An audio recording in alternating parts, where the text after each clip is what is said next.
Shalom Elohim, saudara semua di mana saja kita berada. Selamat sore, izinkan saya menyapa kita lewat udara saudara-saudara. Ya, pasti ada sukacita dalam hati kita apapun persoalan yang kita alami saat ini. Kita percaya bahwa kita masih bernafas, kita masih hidup, itu karena kasih karunia-Nya. Jangan pikirkan yang lain, entah kita makan atau kita tidak makan, hidup itu lebih penting saudara. Kita cukup, kita punya pakaian, kita punya makanan, itu cukup. Yang lebih terpenting adalah nafas hidup. Kita masih hidup sampai saat ini. Iya, saya mau berbagi firman tentang bagaimana kita terpanggil ke tengah-tengah dunia ini selaku anak-anak Tuhan untuk ada untuk mereka-mereka yang terpinggirkan, mereka-mereka yang punya masalah hidup, mereka-mereka yang dianggap dunia itu kutuk, mereka yang dianggap dunia itu sangat berdosa, yang sangat najis, dan lain sebagainya. Iya, saudara-saudara yang kekasih dalam Tuhan kita Yesus Kristus, kita diciptakan segambar dan serupa dengannya. Kita ini adalah gambar Allah. Semua manusia sama di mata Tuhan. Tidak ada yang kaya, yang miskin, yang cantik, yang jelek, semuanya sama di mata Tuhan. Dan Tuhan tidak melihat apa hati, Tuhan melihat hati. Tuhan tidak melihat rupa, tidak melihat kekayaan, tidak melihat hebatnya kita, tetapi Tuhan melihat isi hati kita.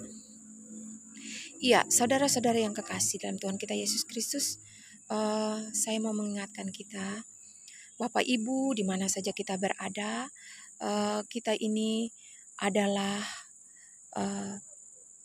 laskar-laskar Kristus, anak-anak Tuhan yang diutus di tengah-tengah dunia yang penuh dengan kegelapan ini.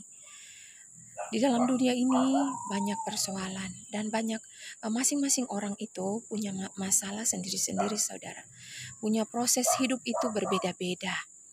Jadi hendaklah mari jangan kita jadi penghakim, jangan kita menjelekkan, atau ketika orang punya masalah kita anggap bahwa dia itu sangat berdosa sehingga dia ditimpa oleh masalah itu.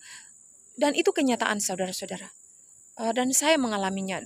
Bahkan ketika kita tidak berhasil dalam perjuangan pekerjaan di dunia ini, mereka anggap bahwa itu adalah dosa. Itu kita menyimpan sesuatu dosa atau kutuk yang sedang berjalan dengan kita. Makanya kita seperti itu. Saya mau bilang itu salah saudara-saudara. Itu salah saudara-saudara. Jadi mari kita ubah mindset pikiran kita yang ditanam dari roh-roh agamawi, Romania, gereja-gereja yang doktrin-doktrin Romawi sejak dulu kala yang tertanam dalam gereja kita. Kita diutus ke tengah-tengah dunia ini untuk membawa jiwa-jiwa untuk datang kepada Tuhan.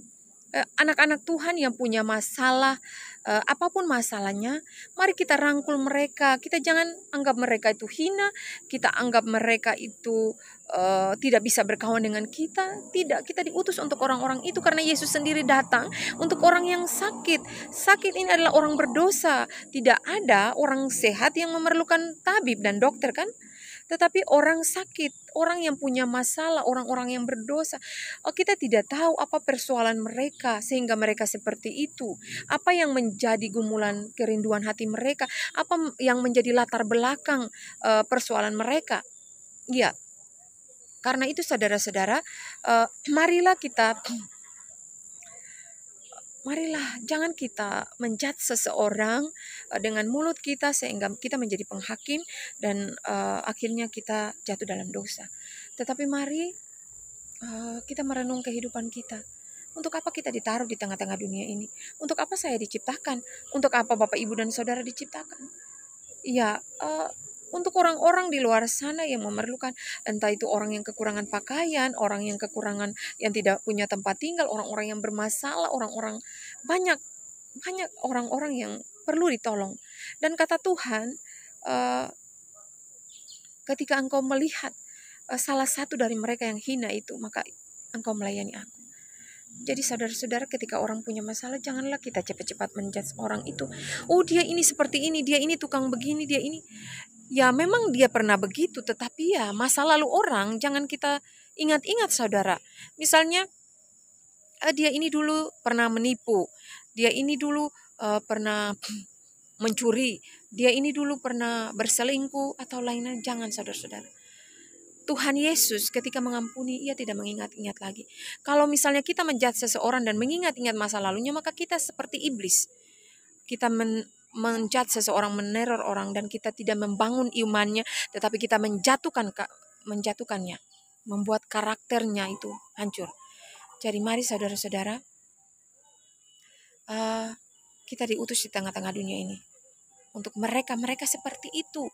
Di luar sana banyak orang yang membutuhkan uluran tangan kita, baik yang membutuhkan materi atau dukungan secara moral, secara banyak. Marilah, jangan habiskan masa muda kita, jangan habiskan waktu-waktu kita di dunia ini untuk hal-hal dugem, untuk bermalam minggu, berpesta pora, untuk duduk nongkrong dalam perjudian, kemabukan, pesta pora, hal-hal duniawi yang tidak berkenan di hadapan hadirat Tuhan. Tetapi mari saudara-saudara, bukan saja pendeta yang diutus, tetapi anak-anak Tuhan, kita semua ini diutus di tengah-tengah dunia ini untuk menjala jiwa-jiwa. Iya, hendaklah jika engkau menemukan di dalam keluargamu orang-orang yang perlu ditolong, tolonglah mereka. Jika engkau perlu membutuhkan orang-orang di tetanggamu yang perlu dinasihati dengan kasih, lihatlah mereka, jangan menjudge mereka. Jika engkau menemukan orang-orang di jalan, orang-orang yang punya masalah, orang-orang yang dianggap dunia ini hina dan dijauhi dunia, rangkullah mereka dengan cinta kasih. Kita ini orang berdosa dan sangat berdosa, dan seharusnya kita yang dihukum.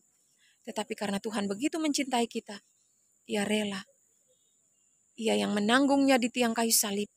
Ia rela mati, disiksa, diludahi, ditampar, bahkan mati di tiang kayu salib. Kita yang berdosa ini ia mengampuni.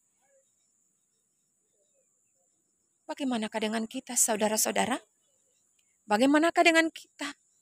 Apakah hidup kita begitu-begitu saja? Kita lahir di dunia ini untuk kita makan, tidur, bangun, kita sekolah, bekerja untuk diri kita sendiri dan keluarga kita? Apakah kita diciptakan di dunia ini hanya untuk mengikuti kemauan-kemauan kita? Kita berpesta pora, kita kumpul-kumpul, kita menghabiskan masa-masa hidup kita dengan keluarga kita, kita bersenang-senang. Tidak, saudara. Kita terpanggil di tengah-tengah dunia ini untuk membawa jiwa-jiwa yang tersesat di luar sana, untuk memiliki kasih karunia itu, mengenal kasih karunia yang dianugerahkan Yesus kepada kita, sehingga hari ini kita masih bisa ada sampai saat itu karena kasih karunia-Nya.